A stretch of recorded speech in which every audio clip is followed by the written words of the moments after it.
పిల్లలకు ఆర్టీసీ బస్సులో రాష్ట్ర వ్యాప్తంగా ఉచిత బస్సు ప్రయాణం అందించే పథకం మహాలక్ష్మి పథకం. సో మొత్తం 200 కోట్ల ప్రయాణాలు 6,680 కోట్ల రూపాయలు మహిళలకు ఆదా అయ్యాయి అని చెప్పి ప్రభుత్వం చెప్తోంది. సార్, మహాలక్ష్మి స్కీమ్ ద్వారా ఆర్టీసీ కూడా బలోపేతమైందని రేవంత్ ప్రభుత్వం చెప్తోంది. నిజంగా ఈ పథకం ద్వారా ఆర్టీసీ బలోపేతమైందా అంటే ఏం చెప్తారు? ఇప్పుడు ఈ పథకం వచ్చినప్పుడు కూడా నేను స్పష్టంగా చెప్పాను, ఈ పథకం వల్ల 3 ప్రయోజనాలు ఉంటాయి. ఒకటి, మహిళలకు సేవలు అందుతాయి, దీనివల్ల సామాజిక ఆర్థిక ప్రయోజనాలు ఉంటాయి. ఒకటి. 2, ఆర్టీసీ పరిరక్షణ జరుగుతుంది, ఆర్టీసీ నష్టాల్లో ఉంది. 3, ఆర్టీసీ విస్తరణ జరుగుతుంది. సో ఈ 3 లక్ష్యాలు ఈ పథకం ద్వారా ఉంటుంది. ఇప్పుడు ఇందులో మొదటిది ఆర్టీసీ పరిరక్షణ జరిగిందా చూద్దాం, తర్వాత ఆర్టీసీ విస్తరణ జరిగిందా, మహిళలకు ఏ రకమైన ప్రయోజనం పొందారు అని.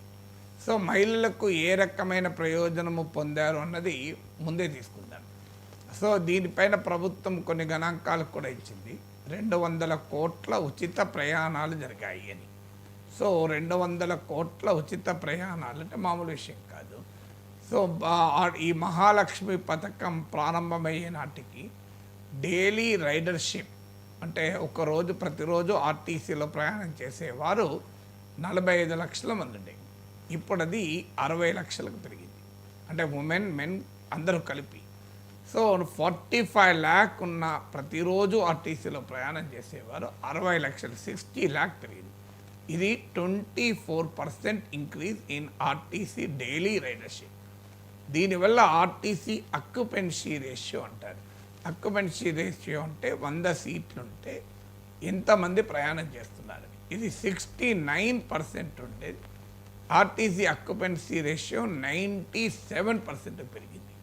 తర్వాత మీకు ఆర్టీసీలో ఇంతమంది నేను చెప్పిన డైలీ రైడర్షిప్ 24% పెరిగి 45 లక్షల నుంచి 60 లక్షలకు చేరుకుంది కదా. ఇందులో మహిళలు ఎంతమంది ప్రయాణం చేస్తున్నారు అంటే, ఇది మహాలక్ష్మి పథకం ప్రారంభం కాకముందు ఆర్టీసీలో మహిళల ఉచిత రవాణా ప్రారంభం కాకముందు 40% ఉండే. అంటే ఆర్టీసీలో ప్రయాణం చేసే వాళ్ళలో 40% మహిళలు ఉండే.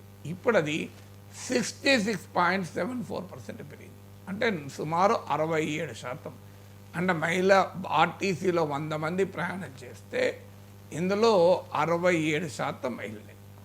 ఆర్టీసీకి మొత్తం 9,703 9,703 బస్సెస్ ఉంటే ఇందులో డీలక్స్లు, హైటెక్లలో ఈ స్కీమ్ పనిచేయదు. Palle Velugu, express and metro సర్వీసెస్లో ఈ స్కీమ్ పనిచేస్తుంది. అంటే 9,703 బస్సెస్ ఆర్టీసీకి ఉంటే ఇందులో 7,913 7,913 బస్సుల్లో ఇది పనిచేస్తుంది. అంటే సుమారు ఒక 1000 బస్సుల్లో మాత్రమే, 1000కి పైచిలకు బస్సుల్లో మాత్రమే ఈ స్కీమ్ పనిచేయదు. అంటే చాలా క్లియర్గా 200 కోట్ల ఉచిత ప్రయాణాలు. దీనివల్ల మహిళలకు 6,680 కోట్లు, 6,680 crores బెనిఫిట్ అయింది. సో ఇందులో ఉచితంగా పోవచ్చు కదా అని పోయిన వారిని తీసేద్దాం. అది కూడా ఎందుకంటే ఫ్రీగా వచ్చిందని వెళ్ళారు, వాళ్ళ అవసరం ఉండి వెళ్ళారా అని.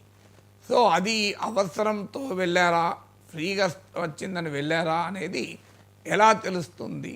కష్టం అది. కానీ ఒక స్టాటిస్టిక్స్తో మనం కొంత అవగాహన రావచ్చు. ఎందుకంటే ఈ స్కీమ్ ప్రారంభమైన తర్వాత మాత్రమే పెరిగిన మహిళా ప్రయాణాలను తీసేస్తే మనకు పిక్చర్ వస్తుంది.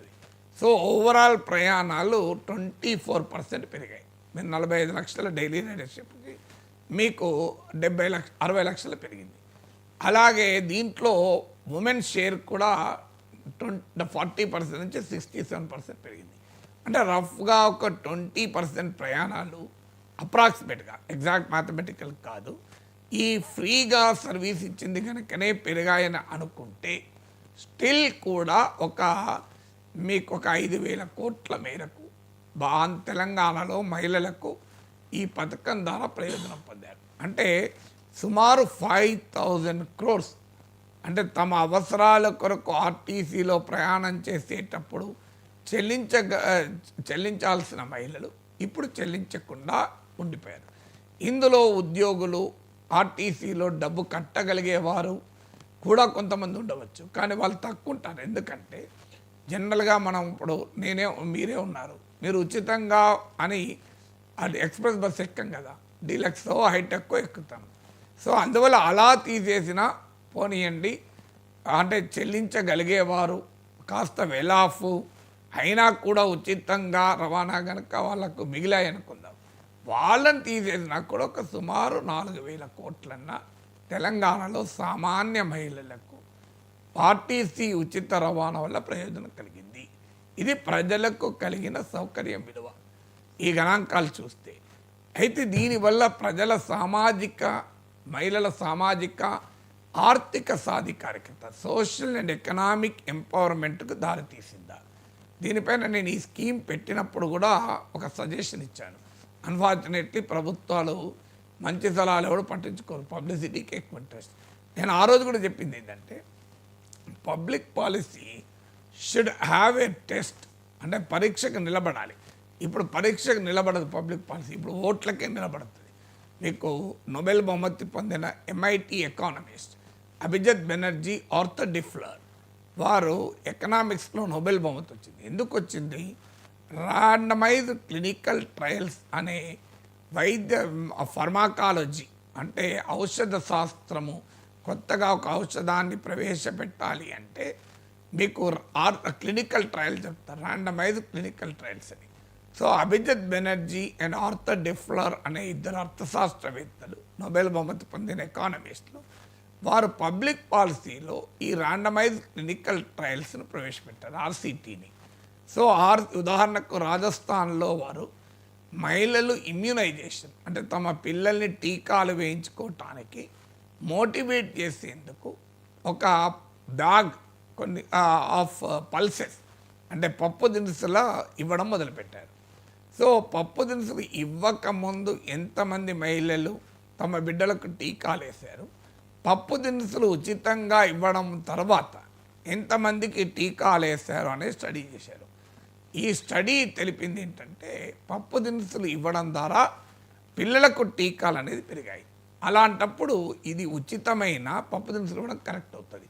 ఎందుకంటే ఒక ఉచిత పథకం మంచిదా చెడ్డదా అన్నదానికి గీటురాయి ఏంటంటే అది పాజిటివ్ ఎక్స్టర్నాలిటీస్ ఉండాలి. అంటే ఏదైనా ఒక పథకం సోషల్ సేఫ్టీ నెట్ అన్న ప్రొవైడ్ చేయాలి, సామాజిక భద్రతనైనా, లేదంటే పాజిటివ్ ఎక్స్టర్నాలిటీస్ ఉండాలి. ఇప్పుడు ఉదాహరణకు మధ్యాహ్న భోజన పథకం ఉంది, దాని పాజిటివ్ ఎక్స్టర్నాలిటీ ఏంటి? మధ్యాహ్న భోజన పథకం ప్రవేశపెట్టాక పిల్లల హాజరు పెరిగింది, పిల్లల న్యూట్రిషనల్ లెవెల్స్ పెరిగాయి, పౌష్టికాహార స్థాయి పెరిగింది. ఖచ్చితంగా ఈ రెండు పెరిగినప్పుడు పిల్లల పర్ఫార్మెన్స్, అకాడమిక్ పర్ఫార్మెన్స్ లెవెల్ కూడా ఇంప్రూవ్ అవుతుంది. అంటే 3 బెనిఫిట్లు మధ్యాహ్న భోజన పథకం ద్వారా. ఒకటి, పిల్లలకు హాజరు పెరిగింది. 2, పిల్లలలో న్యూట్రిషనల్ లెవెల్స్ పెరిగాయి. 3, వాళ్ళ లెర్నింగ్ ఎబిలిటీస్ ఇంప్రూవ్ అయ్యాయి.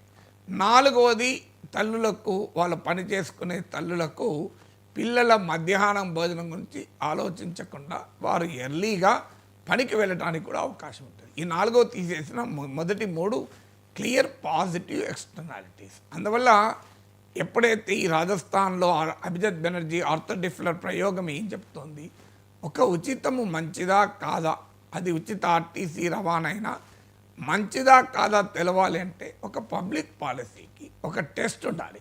ఇప్పుడు దీనిపైన ఉదాహరణకు ఈ ఉచిత రవాణా వల్ల మహిళలు తాము పనిచేసే దగ్గర ప్లేస్లో కాకుండా దూరం ప్లేస్కి వెళ్ళి పని చేసి 10 రూపాయలు ఎక్కువ సంపాదించుకున్నారనుకో, దీన్ని పాజిటివ్ ఎక్స్టర్నాలిటీ అంటారు. నేను గతంలో ఈ స్కీమ్ వచ్చినప్పుడు మాట్లాడినప్పుడు కూడా ఉదాహరణ ఇచ్చాను. ఇప్పుడు నేను ఇదివరకు మేము కాప్రాలో సాకేత్ కాలనీలో ఉండేవాళ్ళం.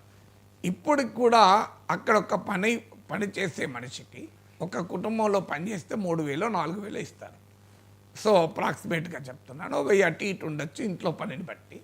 ఒక 3,000 to 4,000 ఇస్తారు. నేను ఇప్పుడు హైదరాబాద్లో మీకు ఈ హార్ట్ ఆఫ్ ద సిటీలో ఉంటున్నాను. హార్ట్ ఆఫ్ సిటీలో నేను ఇప్పుడు 10,000 to 12,000 ఇస్తున్నాను. అంటే ఒక మహిళ కాప్రా దమ్మాయిగూడ ఏరియాలో ఒక ఇంట్లో పని చేస్తే అప్రాక్సిమేట్గా 3,000 4,000 వచ్చేది. జూబ్లీ హిల్స్లో వచ్చి, బంజారా హిల్స్లో వచ్చి, లేదు మెహదీపట్నంలో వచ్చి పనిచేశారనుకోండి, అది 10,000 నుంచి 12,000 సంపాదిస్తారు. అంటే క్లియర్గా 7,000 బెనిఫిట్ ఒక్క ఇంట్లో పనిచేస్తే. అప్రాక్సిమేట్గా ఒక 3 ఇళ్ళు 4 ఇళ్ళు పని చేసుకుంటారు అంటే నెలకు 20,000 25,000 వస్తాయి. ఇదివరకు ఈ ఉచిత రవాణా లేనప్పుడు డబ్బులు పెట్టుకొని రావడం కన్నా ఇలా అయితే వచ్చారా? ఇది ఒక స్టడీ. ఇది నాకు తెలియదు, మీకు తెలియదు, ప్రభుత్వానికి కూడా తెలియదు. అన్ఫార్చునేట్లీ ఆర్టీసీ కూడా ఇంతటి రీసెర్చ్ చేసే ఓపిక లేదు. ఒక రీసెర్చ్ చేయాలి, అప్పుడు కదా ఇది లాభమా లేదా అనేది.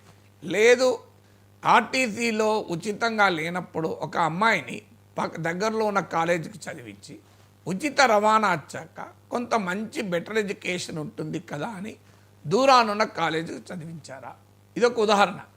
సో లేదు, ఒక స్కిల్ నేర్చుకోవడానికి దూరాన్ని వెళ్ళారా? అంటే ఉచితంగా మహిళలు రవాణా చేయడంలో సామాజిక ఆర్థిక ప్రయోజనం అదనంగా పొందుతున్నారా? ఇది రీసెర్చ్ చేస్తే ఇది ప్రజలకు సౌకర్యమా, ప్రజలకు ప్రయోజనమా అర్థమవుతుంది. ఈ రీసెర్చ్ డేటా ఎక్కడా మనకు నిన్న మా ఉప ముఖ్యమంత్రి మాట్లాడిన దాంట్లో కూడా జనరల్ ఫిగర్స్ ఉన్నాయి, ఎంతమంది ఉపయోగించారని. కానీ ఇలాంటి రీసెర్చ్ డేటా ఎక్కడా లేదు. అన్ఫార్చునేట్లీ ప్రభుత్వాలకు పరిశోధన ఆధారంగా, రీసెర్చ్ ఆధారంగా పబ్లిక్ పాలసీని రూపొందించడం మానేశారు. ప్రజలకు ఓట్లు ఏవి తెచ్చిపెడతాయనే ఒక రాజకీయ సంకుచిత దృక్పథం మినహా ప్రభుత్వాలకు ఒక అకాడమిక్ దృక్పథం ఉండడం లేదు. వాస్తవంగా గవర్నమెంట్లో ఇలాంటి ఒక రీసెర్చ్ ఏజెన్సీ ఉండి నిరంతరం పబ్లిక్ పాలసీలపైన పరిశోధన జరపాలి. రేవంత్ రెడ్డి వచ్చాక ఒక పబ్లిక్ పాలసీ రీసెర్చ్ ఇన్స్టిట్యూట్ పెడతారని కూడా పేపర్లో వచ్చింది, కానీ అన్ఫార్చునేట్లీ అది ఏమైందో కూడా నాకెంత తెలియదు. సో అందువల్ల ఇది ప్రజలకు మహాలక్ష్మి స్కీమ్ ద్వారా సౌకర్యం పొందారనేది నిజం. ప్రయోజనం పొందారా లేదా మనకు తెలియదు, రీసెర్చ్ జరిగితే తప్ప తెలియదు. సౌకర్యం వేరు, ప్రయోజనం వేరు. ఇక ఆర్టీసీ పరిరక్షణ జరిగిందా? ఇది రెండవ క్వశ్చన్. ఖచ్చితంగా జరిగింది. ఎందుకంటే గతంలో ఈ స్కీమ్ పెట్టక ముందు ఆర్టీసీ నష్టాల్లో ఉండేది, ఇప్పుడు ఆర్టీసీ లాభాలకు వచ్చింది. అట్లీస్ట్ ఈ స్కీమ్ పెట్టిన పీరియడ్లో చూస్తే మీరు అక్యూములేటెడ్ లాసెస్ తీసేసి, అంటే ఏళ్ళకేళ్ళుగా వస్తున్న నష్టాలను పక్కకు పెట్టి only for the period of the scheme implementation, అంటే December 9 అనుకుంటా 2023లో ఇది స్టార్ట్ అయింది. December 9, 2023 నుంచి July 24, 2025 వరకు కనుక మీరు స్టడీ చేస్తే ఆర్టీసీ లాభాల్లో ఉంది. ఎందుకు లాభాల్లో ఉంది? దీనికి కారణం ఏంటి? ఆర్టీసీ లాభమా నష్టమా అనేది ఓఆర్ పైన ఆధారపడి ఉంటుంది. అక్యుపెన్సీ రేషియో అంటారు. అంటే 100 సీట్లు ఆర్టీసీలో ఉంటే ఎంతమంది ప్రయాణం చేస్తున్నారు అన్న దానిపైన ఆధారపడుతుంది. ఇది ఈ స్కీమ్ ప్రారంభం కాకముందు 69% ఉండే అక్యుపెన్సీ రేషియో. ఇది కాస్త ఇప్పుడు 97% పెరిగింది. మ్యాసివ్ జంప్, మామూలు జంప్ కాదు. ఇది నియర్లీ మీకు 30% జంప్, మోర్ దెన్ 30% జంప్. అంటే అర్థం ఏంటి? కానీ ఇది మరి మీరు అనొచ్చు ఉచితం కదా, ఆ మిగతా జంప్ ఉచితమే కావచ్చు, కానీ ప్రభుత్వం డబ్బులు ఇస్తుంది కదా ఆర్టీసీకి. ఇప్పుడు ప్రభుత్వం ఏం చెప్తుంది? మేము 6,680 కోట్లు ఆర్టీసీకి రీఎంబర్స్ చేసామంటున్నారు. సో ఆటోమేటిక్గా ప్రభుత్వం వైపు, ఆ మహిళల వైపు నుంచి, ప్రయాణం చేసే మహిళల వైపు నుంచి చేస్తే ఉచితం. కానీ ఆర్టీసీకి ఇది ఉచితం కాదే. ఆర్టీసీకి గవర్నమెంట్ పే చేస్తుంది కదా. RTC is not giving free. Who is giving free? Government is giving free. అంటే ఉమెన్ చెల్లించాల్సిన టికెట్ ఛార్జీల్ని ప్రభుత్వం చెల్లిస్తుంది. ఆర్టీసీ బ్యాలెన్స్ షీట్కి వచ్చేవరకు అది ఇన్కమే, రెవెన్యూనే కదా.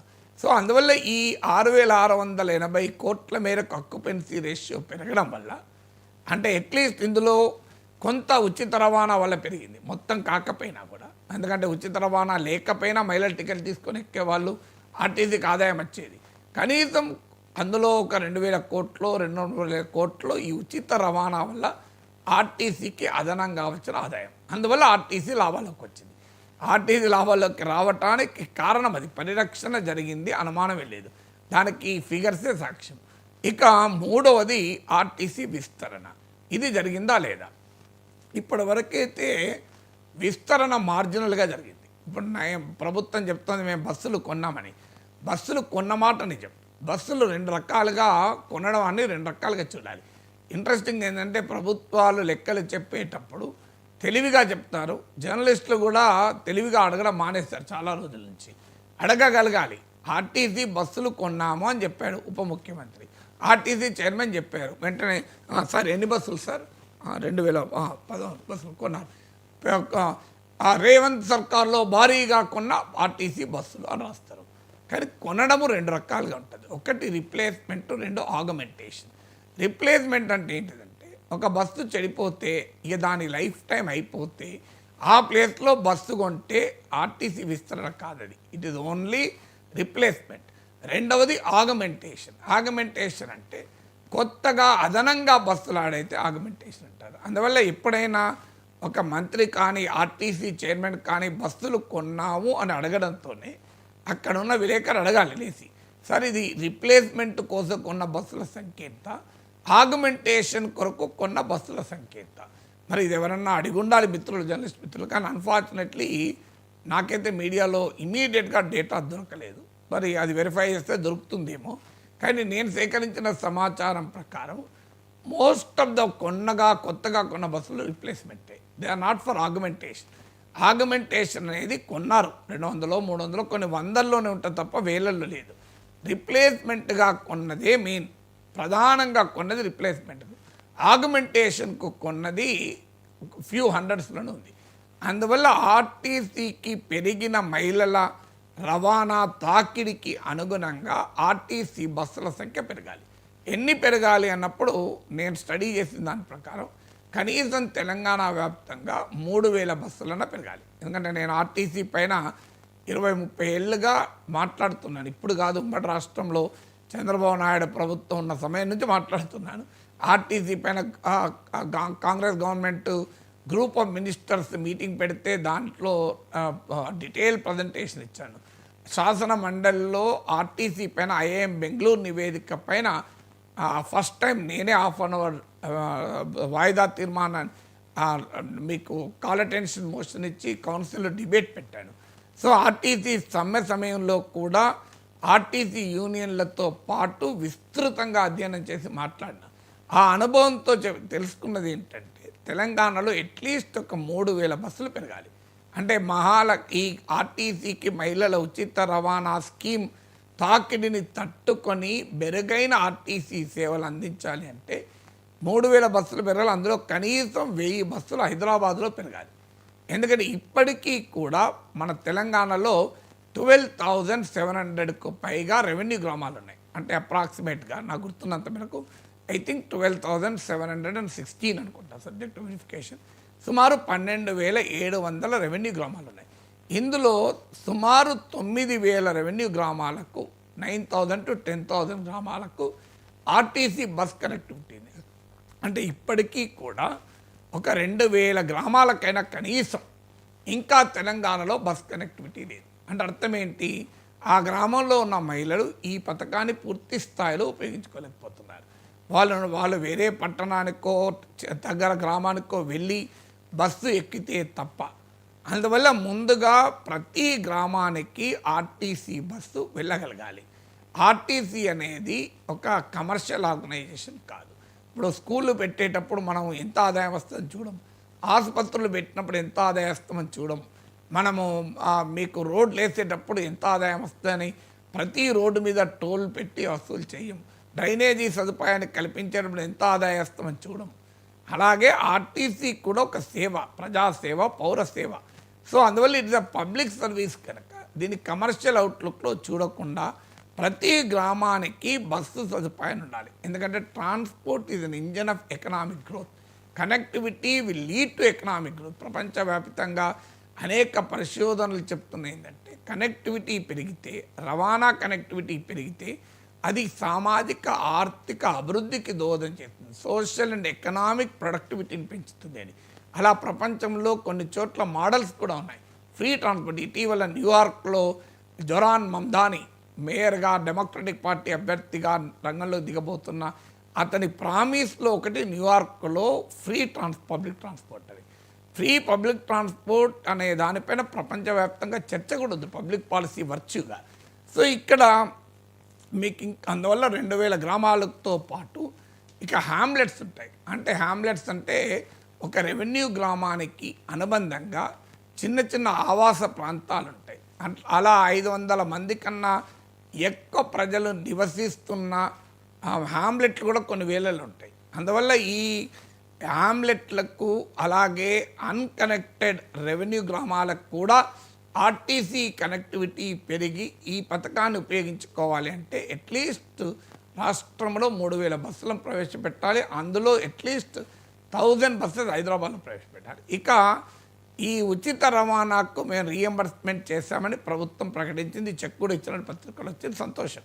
కానీ విద్యార్థుల రీఎంబర్స్మెంట్ ఇప్పటికీ కూడా పెండింగ్లో ఉంటుంది. అట్లీస్ట్ ఫ్యూ 100 crores ప్రతిసారి విద్యార్థుల రాయితీలు.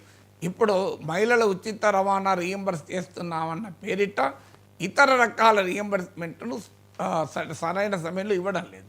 అందువల్ల ఆర్టీసీని పరిరక్షించాలి అంటే ఆ రీఎంబర్స్మెంట్లు కూడా సరైన సమయంలో ఇవ్వాలి. దాంతోపాటు ఆర్టీసీ కార్మికుల సమస్యలపైన, ఎందుకంటే కార్మికులు లేకుండా ఆర్టీసీ ఉండదు. ఒకసారి డ్రైవర్ కండక్టర్ లేకుండా బస్సు కదులుతుందా? ప్రయాణికులు లేకపోయినా బస్సు కదులుతుందేమో, కానీ డ్రైవరు కండక్టర్ లేకుండా బస్సు కదలదు. అందువల్ల ఆర్టీసీ రథచక్రాలకు కీలకమైంది మీకు చోదకులు అంటే ఆర్టీసీ కార్మికులు. అన్ఫార్చునేట్లీ వాళ్ళ సమస్యలు ఇంకా పెండింగ్లో ఉన్నాయి. మీకు చిన్న ఉదాహరణ చెప్తాను. వాళ్ళ టిమ్స్ మిషన్ ఉంటుంది, టికెట్ మిషన్. అందులో ఫ్రీ టికెట్, పే టికెట్ పక్కనే ఉంటాయి. సో ఫ్రీ టికెట్ కొట్టిన తర్వాత మళ్ళీ ఇంకోసారి ప్రెస్ చేసి నప్పుడు మాత్రమే పే టికెట్ ఇవ్వాలి. ఈ చిన్న మిస్టేక్ చేయడం వల్ల మీరు డబ్బులు తీసుకొని టికెట్ పడదు. అంటే మీకు ఇప్పుడు ఒక free ticket button, pay ticket button పక్కనే ఉండడం వల్ల ఫ్రీ టికెట్ ఇస్తారు, కొడతారు. కొట్టిన తర్వాత మళ్ళీ ఇంకొకసారి కొట్టి అప్పుడు పే టికెట్ కొడితే రికార్డ్ అవుతుంది. లేకపోతే పే టికెట్ రికార్డు కాదు. ఏమవుతుంది దానివల్ల అంటే డబ్బులేమో తీసుకున్నట్లు రికార్డు కాదు. ఇది కావాలని టికెట్ ఇవ్వకపోవడం కాదు, అయినా కూడా అది రికార్డు కాదు. దానివల్ల మీరు టికెట్ దొంగ ప్రయాణాలకు ఎలో చేస్తున్నారని చెప్పి ప్రతి నెల కనీసం 20 మంది సస్పెండ్ అవుతున్నారు. దీనికి ఏం ఖర్చు? కాస్త దూరంగా పెట్టండి అయ్యా. Pay ticket, free ticket button కొద్దిగా గ్యాప్లో పెడితే కన్ఫ్యూజ్ కారు అని పెడుతున్నారు. ఇప్పుడు మనం ఎవరమైనా ఇళ్ళ లైటు, ఫ్యాను స్విచ్లు పక్కనే ఉంటాయి, గీజర్ స్విచ్లు దూరాన్ని ఉంటాయి. మీరు గమనించండి. ఎందుకుంటుంది? ఫ్యాను లైట్ వేసే ముందు పొరపాటున గీజర్ వేస్తామేమో అని. ఇది కామన్ సెన్స్ చెప్తుంది కదా. సో గీజర్ స్విచ్లు ఉంటుంది, ఎంసీపీలు దూరాన్ని ఉంటాయి. ఇంకా పొరపాటున ఎంసీపీ పెంచితే మొత్తం మంది అవుతుందని. సో అలా ఈ చిన్న దీంట్లో ఏం పైసలు ఖర్చు అయ్యేది లేదు. ఏడాదికి పైగా ఆర్టీసీ అధికారులకు కార్మిక సంఘాలు మొరబెట్టుకుంటున్నాయి. దిక్కు లేదు, దివాణం లేదు ఇప్పటికీ. అంటే ఎలా ప్రభుత్వాలు పనిచేస్తాయన్న దానికి ఇది ఒక ఉదాహరణ. తలకాయ కొట్టుకుంటున్నా కూడా ఆ చిన్న పని. దీంట్లో ఏం ఫైనాన్షియల్ కమిట్మెంట్ లేదు, డబ్బులు ఎక్కువ ఇచ్చేది లేదు, ఏమి లేదు. ఇలాంటి సమస్యలు కూడా పరిష్కారం చేయడం లేదు. కారణం ఏంటంటే యాజమాన్యం కనీసం కార్మికులు, వాళ్ళ ఉద్యోగులు వీళ్ళు లేనిది ఆర్టీసీ నడవదు అనే సోయి మేనేజ్మెంట్ లేకపోవడం వల్ల మంత్రులు వస్తారు, సమయానికి వచ్చి ఓ ఉపన్యాసం ఇచ్చిపోయి మళ్ళీ 15 నిమిషాల్లో వెళ్ళిపోతారు. వాళ్ళ పని వాళ్ళు, వీళ్ళ పని వీళ్ళు. సో అందువల్ల ప్రభుత్వము ఫీడ్బ్యాక్ మెకానిజం సరిగా లేక పైసలు ఖర్చు పెట్టకుండా మంచి పేరు తెచ్చుకునేది ఉంటుంది ప్రభుత్వాలకు, అది కూడా చేయడం లేదు కొన్నిసార్లు. అందువల్ల ఆర్టీసీ కార్మికుల సమస్యలను కూడా అడ్రస్ చేయగలిగితే ప్రభుత్వానికి ఖచ్చితంగా మంచి పేరు వస్తుంది. ఈ పథకం ప్రారంభమయ్యాక క్లియర్గా ఆర్టీసీ పరిరక్షణ జరిగింది, ఆర్టీసీ విస్తరణ జరిగింది, కానీ అది మార్జినల్గా జరిగింది. ప్రజలకు సౌకర్యం, మహిళలకు సౌకర్యం పొందింది. అది సాధికారికతగా మారిందా లేదా